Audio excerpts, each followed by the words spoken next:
नमस्कार। आपका अखबार के YouTube चैनल पर आपका स्वागत है। मैं हूं प्रदीप सिंह। आज पंजाब में वो हुआ जो इससे पहले किसी राज्य में भारत में कभी नहीं हुआ, और वो हुआ प्रधानमंत्री की सुरक्षा से समझौता। लापरवाही, प्रधानमंत्री की सुरक्षा को खतरे में डालना, और इसके लिए जिम्मेदार सिर्फ और सिर्फ पंजाब की सरकार और पंजाब के मुख्यमंत्री चरणजीत सिंह चन्नी हैं। प्रधानमंत्री का काफिला जिस रास्ते से जा रहा था उस पर प्रदर्शनकारी खड़े थे, और उनकी वजह से प्रधानमंत्री का काफिला एक फ्लाईओवर पर 20 मिनट तक रुका रहा। किसी भी सुरक्षा की दृष्टि से, मानक से, ये बहुत ही खतरनाक स्थिति थी, खास तौर से ऐसे में जब वहाँ से पाकिस्तान का बॉर्डर मुश्किल से 40-50 किलोमीटर दूर है। आप अंदाज़ लगा सकते हैं किस तरह से पाकिस्तान ड्रोन भेज रहा है और उसके जरिए हथियार भेज रहा है। कुछ भी हो सकता था, और वो प्रदर्शनकारी प्रधानमंत्री की गाड़ी से मुश्किल से 7-8 फीट की दूरी पर थे। इसके लिए जिम्मेदार कौन है? कांग्रेस पार्टी बड़ी बेशर्मी के साथ राजनीति खेल रही है। उसका कहना है कि प्रधानमंत्री की फिरोजपुर रैली में भीड़ नहीं जुटी, मौसम खराब था, इसलिए उनको रैली कैंसिल करनी थी, इसलिए बहाने बनाए जा रहे हैं। सवाल यह है कि प्रधानमंत्री जब जाते हैं किसी राज्य में तो उसका एक प्रोटोकॉल होता है, सिक्योरिटी प्रोटोकॉल होता है। एसपीजी उनके जो इनर सर्कल है उसमें सुरक्षा देती है, बाहरी सर्कल में स्थानीय पुलिस होती है। स्थानीय पुलिस से बातचीत के बाद रूट जो है वो तय करने का काम स्थानीय पुलिस का होता है, जो जानकारी देती है एसपीजी को, और ये भी बताती है कि उस रूट को सैनिटाइज कर दिया गया है, यानी वहाँ कोई समस्या नहीं है, कोई अड़चन नहीं है, कोई खतरा नहीं है। इसके बाद ही प्रधानमंत्री का काफिला चलता है। जब तक स्थानीय पुलिस ये क्लियरेंस नहीं देती, प्रधानमंत्री का काफिला नहीं चलता। तो प्रधानमंत्री का काफिला, आज प्रधानमंत्री को फिरोजपुर में एक रैली को संबोधित करना था। उसके अलावा उनको शहीद भगत सिंह के स्मारक पर एक कार्यक्रम था और एक अस्पताल का कार्यक्रम था। इन दोनों कार्यक्रमों में मुख्यमंत्री चरणजीत सिंह चन्नी को शामिल होना था, वो नहीं आए। प्रधानमंत्री पंजाब में आए तो उनको एयरपोर्ट पर रिसीव करने नहीं आए, जो स्टैंडर्ड प्रोटोकॉल है, जिस प्रोटोकॉल को सिर्फ एक बार तोड़ा गया है, और वो जब इंदिरा गांधी प्रधानमंत्री थीं और चौधरी चरण सिंह उत्तर प्रदेश के मुख्यमंत्री थे। तो ये लापरवाही है या साजिश का हिस्सा है? क्योंकि ये लापरवाही है तो इसके लिए भी जिम्मेदारी तय होनी चाहिए, क्योंकि कुल अगर आप तथ्यों पर नज़र डालें तो ये लगता नहीं कि लापरवाही का मामला है। कुछ लोग वहाँ खड़े थे, पंजाब पुलिस उनको हटा नहीं पाई। कहा यह जा रहा है कि ऊपर से आदेश थे कि कोई सख्ती नहीं करनी है उनके साथ। तो क्या प्रधानमंत्री की जान को खतरे में डालना है? प्रधानमंत्री ने कार्यक्रम रद्द किया। लौटते हुए एयरपोर्ट पर पंजाब के अधिकारियों से कहा कि अपने चीफ मिनिस्टर को थैंक्स बोल दीजिएगा, धन्यवाद बोल दीजिएगा कि मैं जिंदा लौट कर जा रहा हूँ। आप इससे अंदाज़ा लगा सकते हैं उनकी तकलीफ़ का, उनके गुस्से का, उनकी जो भावना है इस पूरे मामले को लेकर।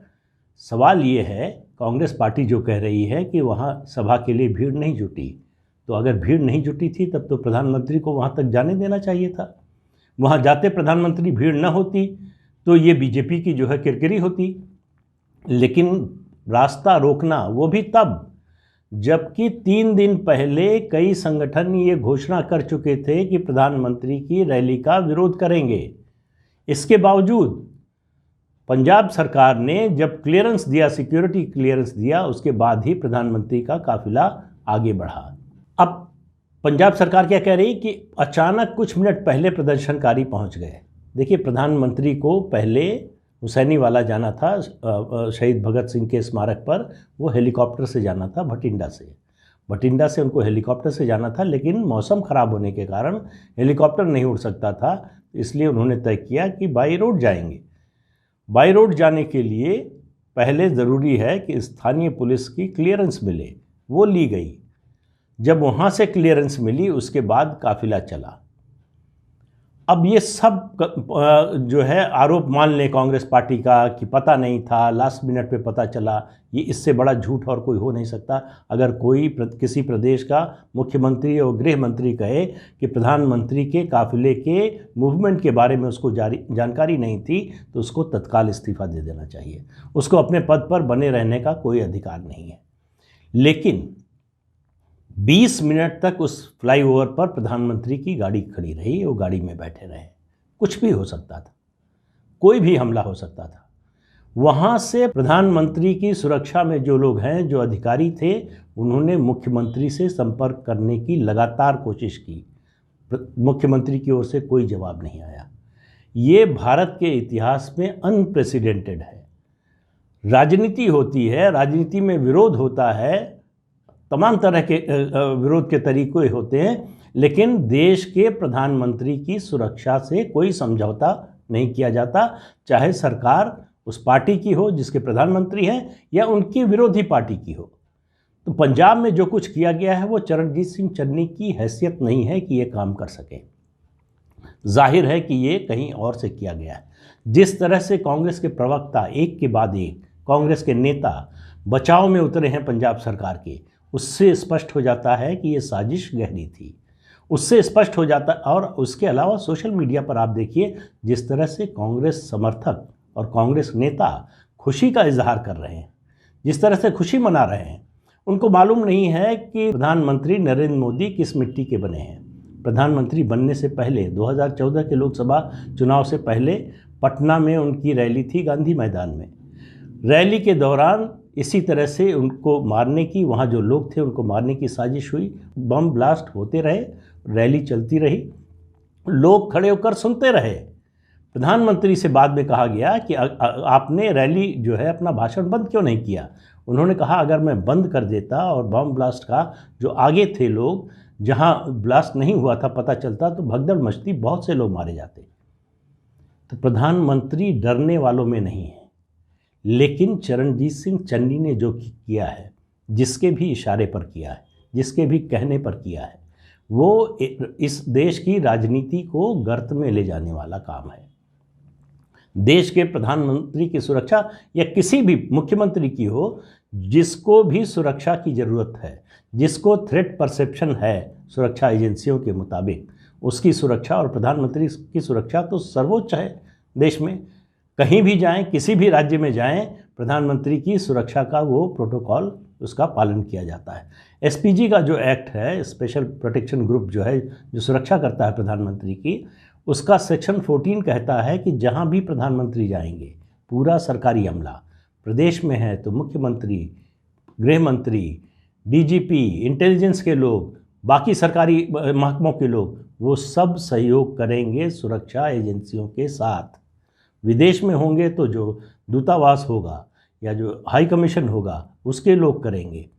ये इसमें कोई जो है इफ एंड बट नहीं है। पंजाब सरकार को अच्छी तरह से मालूम था कि प्रधानमंत्री का कार्यक्रम है। उनको ये भी पता चल गया कि मौसम खराब होने के कारण प्रधानमंत्री हेलीकॉप्टर से नहीं जा रहे हैं, सड़क मार्ग से जा रहे हैं। तो उनके चलने से पहले वो रास्ता खाली क्यों नहीं कराया गया।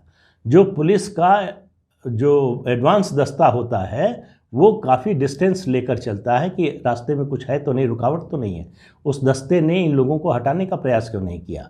अगर ये उनको हटाने में नाकाम रहा तो सूचना क्यों नहीं दी गई कि यहाँ इस तरह से लोग जमे हुए हैं और नहीं हट रहे हैं और प्रधानमंत्री का काफिला आगे नहीं बढ़ना चाहिए। ये सब इन सब सवालों में से किसी का जवाब पंजाब के मुख्यमंत्री और पंजाब की सरकार और कांग्रेस पार्टी के पास नहीं है।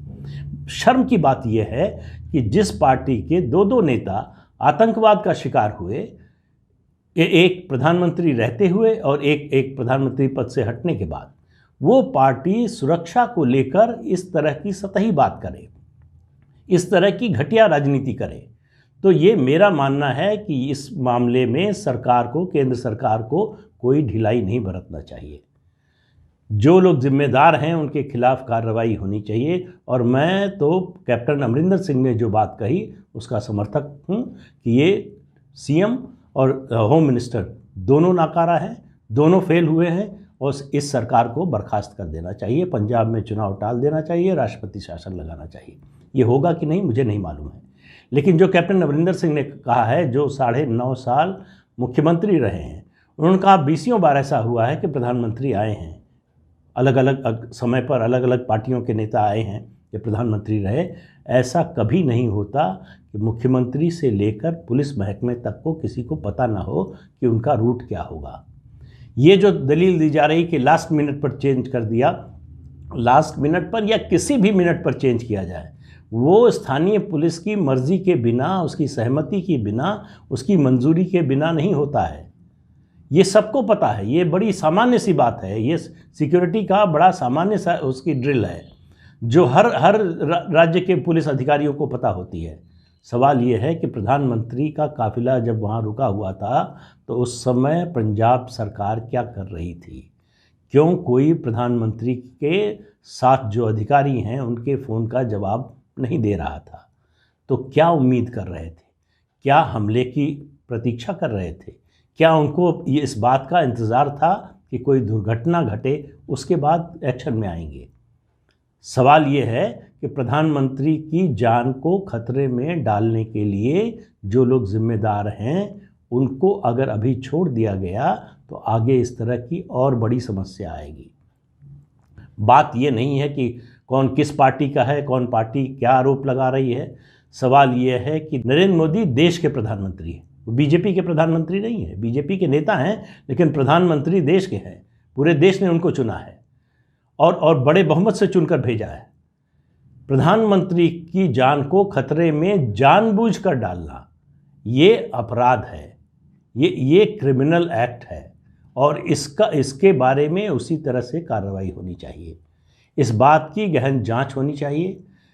मुख्यमंत्री, डीजीपी, जो इंटेलिजेंस के चीफ हैं, बाकी जो होम सेक्रेटरी हैं, गृह मंत्री हैं, उनके फ़ोन कहाँ पर एक्टिव थे, वो कहाँ पर थे? वो उन्होंने जो फ़ोन गया प्रधानमंत्री के काफिले से वो क्यों नहीं उठाया? किसको गया था? किसने जवाब नहीं दिया? क्यों नहीं दिया? किसने मना कर रखा था? ये भी कहा जा रहा है कि जो लोग वहाँ फ्लाईओवर पर जमा थे प्रदर्शनकारी, उनके खिलाफ पुलिस को कहा गया था कि सख्ती न बरती जाए। तो इसका क्या मतलब है? उनके खिलाफ सख्ती न बरती जाए, उन्हें छूट दी जाए, वो प्रधानमंत्री के काफिले पर हमला करें, वो प्रधानमंत्री की ज़िंदगी को खतरे में डालें। और आपको याद होगा किसान आंदोलन के दौरान ऐसा बोलने वालों की कोई कमी नहीं थी। कई बार सुना गया कि इंदिरा को ठोंक दिया तो ये क्या चीज़ है, मोदी तू मर जा, इसके नारे लगे। तो ये वही लोग हैं, आप समझिए, ये पाकिस्तान के इशारे पर काम करने वाले लोग हैं, ये देश की सुरक्षा को खतरे में डालने वाले लोग हैं। इनके साथ नरमी का बर्ताव नहीं होना चाहिए।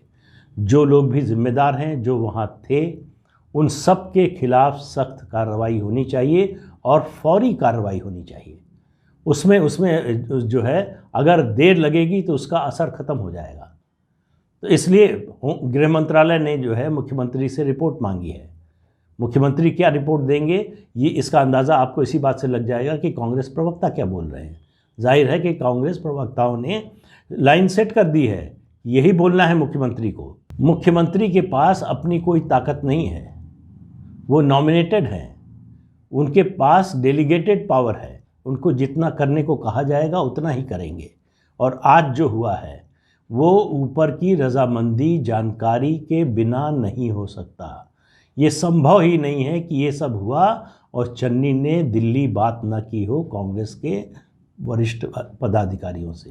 तो चन्नी मोहरा है, लेकिन चन्नी को अगर आप एक्सपोज करेंगे तो उनके पीछे जो लोग खड़े हैं वो नज़र आएंगे आपको। तो इस गहरी साजिश का पंजाब को फिर से, मैं बार बार कहता रहा हूँ कि 80 के दशक में झोंकने की साजिश चल रही है और इस साजिश को फिर एक बार कांग्रेस पार्टी अंजाम देने में लगी है।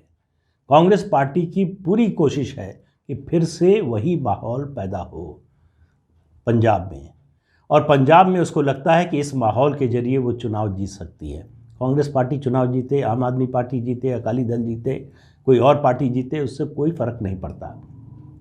देश की सुरक्षा से कोई समझौता नहीं होना चाहिए। देश के प्रधानमंत्री को जानबूझकर उनकी जान को खतरे में डालना, इससे बड़ा अपराध और क्या हो सकता है? ये राष्ट्रद्रोह है। दरअसल एक निर्वाचित प्रधानमंत्री की जान को जोखिम में डालना ये राष्ट्रद्रोह की श्रेणी में आएगा और उसी के अनुसार कार्रवाई होनी चाहिए। तो आज के अंक में इतना ही। अगले अंक में फिर मिलेंगे किसी नए मुद्दे के साथ। तब तक के लिए इजाज़त दीजिए। नमस्कार।